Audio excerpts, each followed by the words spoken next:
morning, everyone. Tina Spalding Trance Channel here today for our daily Course in Miracles lesson together. Today we are doing lesson number 139. I will accept atonement for myself. Here is the end of choice, for here we come to a decision to accept ourselves as God created us. And what is choice except uncertainty of what we are? There is no doubt that is not rooted here. There is no question but reflects this one.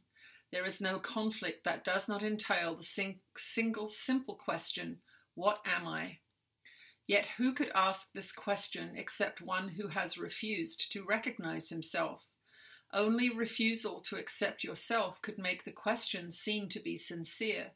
The only thing that can be surely known by any living thing is what it is. From this one point of certainty, it looks on other things as certain as itself. Uncertainty about what you must be is self-deception on a scale so vast, its magnitude can hardly be conceived. To be alive and not know yourself is to believe that you are really dead, for what is life except to be yourself?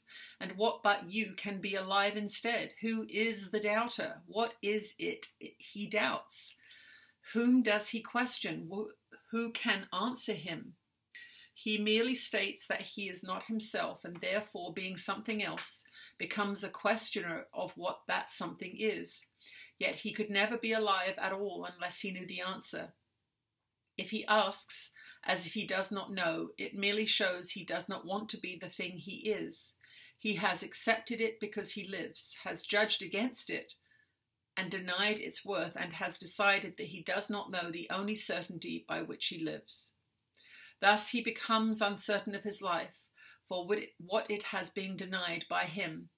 It is for this denial that you need atonement. Your denial made no change in what you are, but you have split your mind into what knows and does not know the truth. You are yourself. There is no doubt of this, and yet you doubt it. But you do not ask what part of you can really doubt yourself.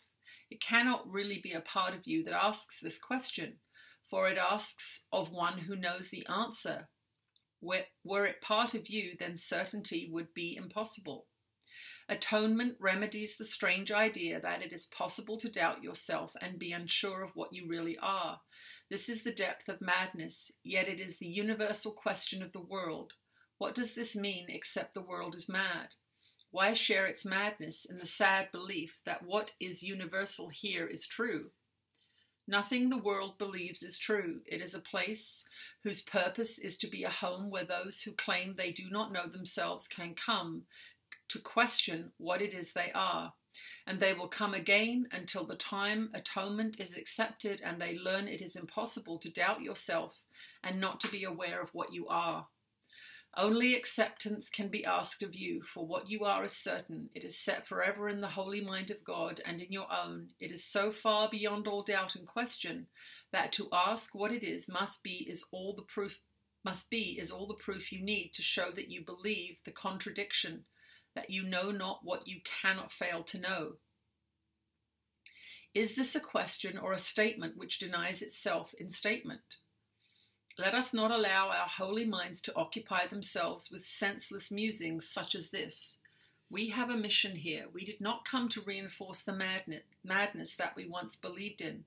Let us not forget the goal that we accepted. It is more than just our happiness alone we came to gain. What we accept as what we are proclaims what everyone must be along with us. Fail not your brothers, or you fail yourself. Look lovingly on them, that they may know that they are part of you and you of them. This does atonement teach, and demonstrates the oneness of God's Son is unassailed by his belief he knows not what he is. Today, accept atonement, not to change reality, but merely to accept the truth about yourself, and go your way rejoicing in the endless love of God. It is but this that we are asked to do. It is but this that we will do today. 5 minutes in the morning and at night we will devote to dedicate our minds to our assignment for today. We start with this review of what our mission is.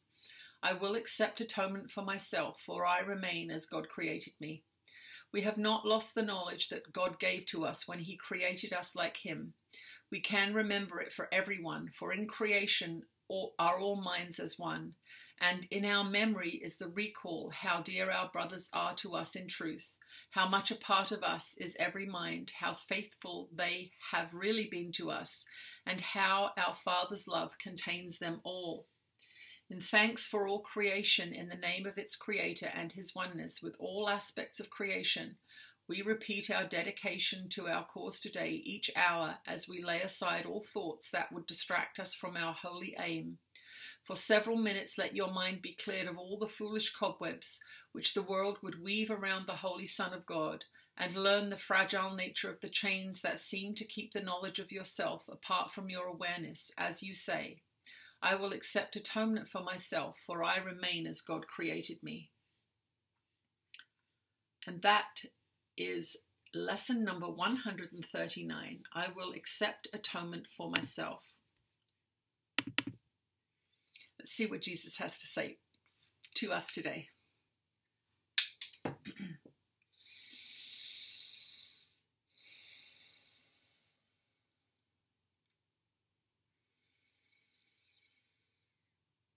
You are blessed beings indeed. I am that one that you know as Jesus, and the atonement is bringing you back into a united state of mind.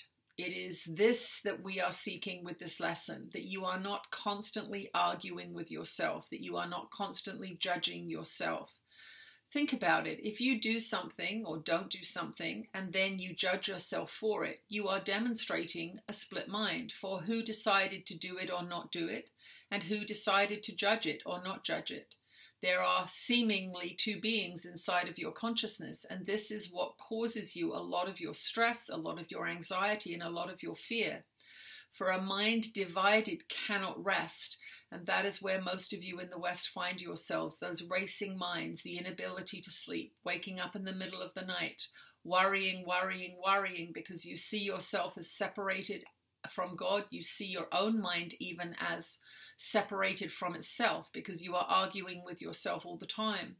A peaceful mind is a mind that has been reintegrated and that has accepted the atonement for itself, accepting all that is, accepting itself as a sacred being, as a holy Son of God, paying attention to the experiences that it's having with its whole mind, not judging and leaping around from pillar to post, bumping itself in the head doing so. This is what you are all doing when you feel anxious. This is what you are all doing when you are creating fear in your mind. You are arguing with yourselves. You are judging yourselves. You are hating yourselves. You are loathing yourselves. Constant dieting to improve the body, to make yourself acceptable to others, is a perfect demonstration of self-loathing, where you are demeaning yourself by only seeing yourself as a body, not developing your other beautiful skills of intelligence and creativity, compassion and kindness. You can become something that is so beautiful, that is so radiant, that is so glorious, that everyone will love you. You do not need to sacrifice yourself and starve your bodies to achieve that. Some others of you will seek after fame and fortune or large sums of money to make yourself acceptable to other people, when in fact the truth is you are unacceptable to yourself. Those are the minds that are in pain, those are the minds that are suffering, and those are the minds that need this work. So if you are in pain and suffering, and you are witnessing some slight shifts and changes in your experience as you do these lessons, we ask you to stick with it and continue on this journey with us together. I am that one that you know as Jesus, and I will see you again tomorrow. Thank you for joining me today. I will see you tomorrow. Bye-bye.